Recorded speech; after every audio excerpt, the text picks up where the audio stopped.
और उन्होंने बताया रिजल्ट आ गया है, तब भी मैं यकीन नहीं कर पा रहा था कि रिजल्ट आ गया है, और उन्होंने बोला आप सेलेक्ट हो गए हैं। फिर मैं उनकी बात पे यकीन किया और अपना नाम देखा, तब मुझे यकीन हुआ और फिर मैं खुशी से रोने लगा। जी, मैंने माताजी को अपनी कॉल किया और मैं बस रोते हुए उनसे बताया और वो भी रो पड़ी। जाते हैं, घर जाते हैं तो एक क्वेश्चन नॉर्मल होता है कि कब तक पढ़ोगे और कितने दिन तैयारी करोगे। प्रीलिम्स की स्ट्रेटजी अगर मैं विषयवार बात ऐड हुआ तो यूपी स्पेशल के लिए मैंने मेनली दृष्टि लगाता था, तो एक सब्जेक्ट वाइज टेस्ट जब लगाते हैं तो मैं एक डायरी बनाता था। हाय एवरीवन, स्वागत है एक नई वीडियो में। जैसा आप सभी को पता है, यूपी पीसीएस का रिजल्ट आ चुका है और हम लगातार टॉपर इंटरव्यू कर रहे हैं। आज हमारे साथ हैं आनंद सर। तो आज हमसे खास बातचीत करेंगे, इनके स्ट्रेटजी के बारे में मानेंगे और इनकी जो प्रिपरेशन के दौरान जो प्रॉब्लम्स आई, प्रॉब्लम को कैसे फेस किया, उस सभी के बारे में चर्चा करेंगे। तो सर, पहले स्वागत है हमारे चैनल पे आपका। धन्यवाद। और आपको बहुत बहुत बधाई UP thank you, PCS thank select you, होने के लिए। Thank you. तो सर, थोड़ा अपने बारे में बताइए। आपको अपना नाम बताइए, एजुकेशन बैकग्राउंड बताइए। जी, मैं आनंद सिंह तोमर। मैं 2023 में कर निर्धारण अधिकारी के पद पर चयनित हुआ हूँ। मैं बांदा जिले से बिलोंग करता हूँ, उत्तर प्रदेश से। आपका एजुकेशन बैकग्राउंड क्या रहा है? जी, मैंने 8वीं तक की पढ़ाई सरस्वती विद्या मंदिर से की है और उसके बाद मैंने सरस्वती विद्या मंदिर इंटर कॉलेज से किया है हिंदी माध्यम से। उसके बाद मैंने इलाहाबाद यूनिवर्सिटी से ग्रेजुएशन किया है बीए में। जो अभी आप यूपी पीसीएस में सिलेक्ट हुए, ये आपकी यूपी पीसीएस की जर्नी कब से स्टार्ट हुई थी? जी, मैं 2016 में दिल्ली आया था और 2016 से 18 तक मैंने दृष्टि में कोचिंग की थी। दृष्टि फाउंडेशन में मैंने क्लास किया है। उसके बाद 2018 से मैंने यूपी पीसीएस और यूपीएससी और बिहार पीसीएस के अटेम्प्ट देने चालू किए।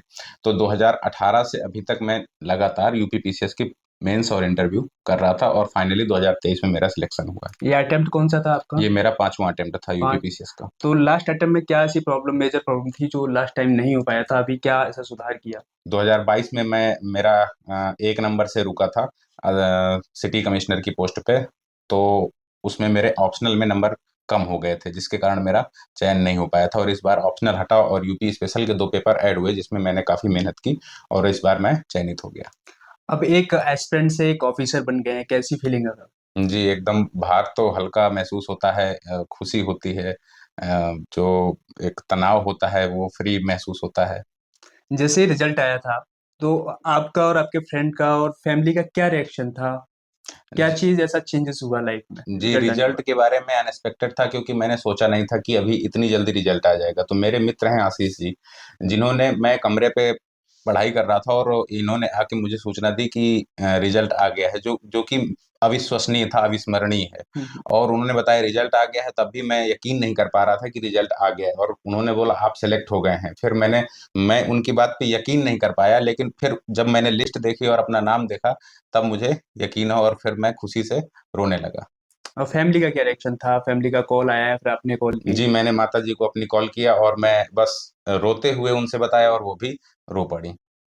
और फिर इसके साथ-साथ बात करें कि आप प्रिपरेशन कर रहे थे, काफ़ी लंबी जर्नी हुई, तो उसमें एक सोसाइटी होती है कि उस अलग-अलग कमिटमेंट वो करते हैं। क्या आपके साथ ऐसा हुआ है? हाँ, समाज में हमारे ग्रामीण परिवेश में बिलॉन्ग करता हूँ, तो वहाँ पे लोगों का ये हो जाता है कि 4 साल से पढ़ाई कर रहा है, 5 साल से पढ़ाई कर रहा है। तो जब हम गाँव जाते हैं, घर जाते हैं, तो एक क्वेश्चन नॉर्मल होता है कि कब तक पढ़ोगे और कितने दिन तैयारी करोगे? तो ये क्वेश्चन ख़ासा परेशान करता है, जो छात्र होते हैं तैयारी करने वालों को। तो ये समाज को ये समझना चाहिए, अगर कोई व्यक्ति या कोई स्टूडेंट पढ़ रहा है, तो वो उसको पढ़ने के लिए, पढ़ने की ना ही कोई उम्र होती है और ना ही सिलेक्शन अपने हाथ में होता है।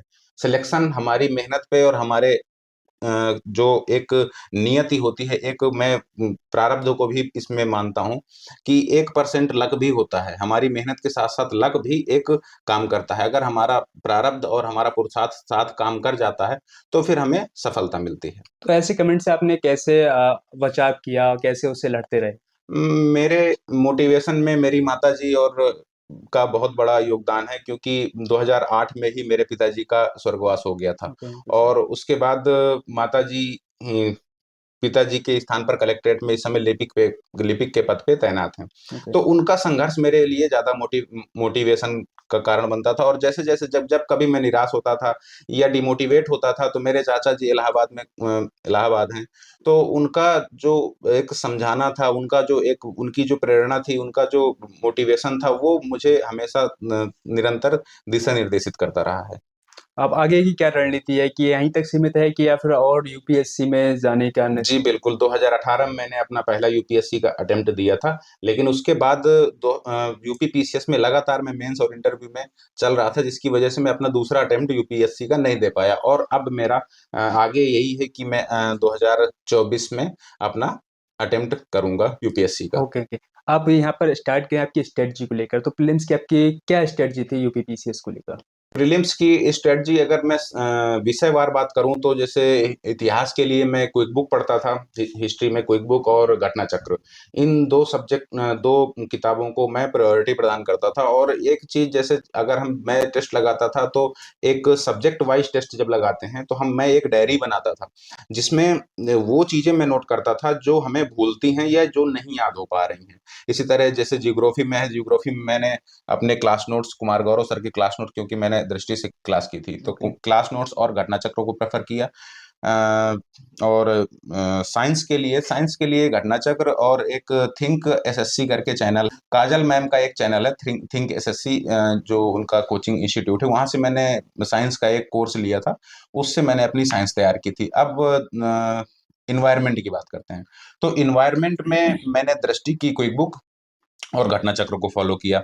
फिर उसके बाद आते हैं इकोनॉमी। इकोनॉमी में मेरा जो क्लास नोट्स था मैंने उसी को फॉलो किया, चूंकि मेरा ग्रेजुएशन में सब्जेक्ट रहा है, तो मुझे इकोनॉमी में कभी कोई बहुत ज्यादा दिक्कत नहीं हुई है।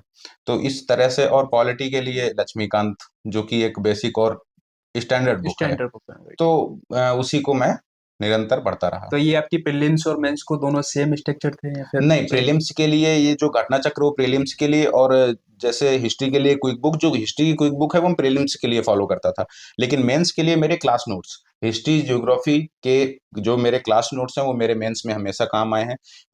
रही बात इथिक्स की, अगर मैं बात करूं तो इथिक्स में मैंने पहले दिव्यकीर्ति सर के नोट्स, और थोड़ा सा जब मुझे लगा कि इसमें मुझे और वैल्यू एडिशन करना है, तो मैं धर्मेंद्र सर के क्लास करने के बाद थोड़े बहुत, और उसके उनके जो नोट्स हैं दोनों को कंपेयर करके और मर्ज करके अपना एक सेल्फ नोट्स तैयार किया। इस तरह मैंने एथिक्स तैयार किया। और जैसे अभी लेटेस्ट, अभी हमारा पिछले साल पेपर 5 और हाँ, paper 6 paper UP 5 6। Special add हुआ है। तो यूपी स्पेशल के लिए मैंने मेनली दृष्टि की जो बुक आई थी 5 6 की, और ओनली आईएएस का जो बुक आया था नोट्स। नोट्स, तो उन दोनों को मर्ज करके और सिलेबस के अकॉर्डिंग अपनी मैंने शॉर्ट नोट्स तैयार किया था। उस शॉर्ट नोट्स को मेरे लगभग, जैसे 20 क्वेश्चन एक पेपर में आते हैं, तो मेरे लगभग 15 क्वेश्चन एकदम शॉर्ट नोट्स से बिल्कुल अच्छे से बने थे।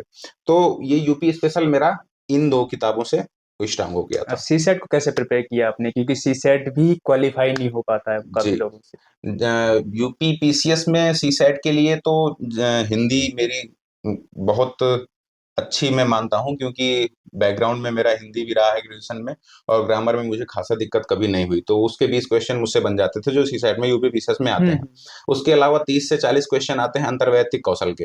वो घटना चक्र की एक बुक आती है जो अंतर्वैयक्तिक कौशल की, उसको मैं फॉलो करता था, उससे वहां से भी क्वेश्चन बन जाते थे। तो इस तरह से मुझे मेरा आज तक कभी सी सेट में कभी भी कोई दिक्कत या परेशानी नहीं हुई है। जो 2024 का प्रीलिम्स आ रहा जी। है उन एस्पिरेंट के लिए क्या कहना चाहेंगे, किन ज्यादा पॉइंटों को ध्यान रखना चाहिए? जी, 2024 के प्री के लिए मैं यही कहना चाहूंगा कि करंट अफेयर्स के में फोकस करें। घटनासार और ई दृष्टि जैसी जो बुक हैं उनको मैं हमेशा करंट अफेयर के रूप में उनको प्रेफर करता था। उसके अलावा आप अपना कम से कम 4 सब्जेक्ट जो बेसिक होते हैं उनमें आप एक अच्छे स्तर की तैयारी करके जाएं, जैसे हिस्ट्री, जियोग्राफी, पॉलिटी और साइंस और इन्वायरमेंट। अगर इन 5 सब्जेक्टों पे आपकी अगर अच्छी पकड़ है, तो आपका, मेरा मानना है कि आपका पीटी नहीं रुकेगा, किसी कीमत में नहीं रुकेगा।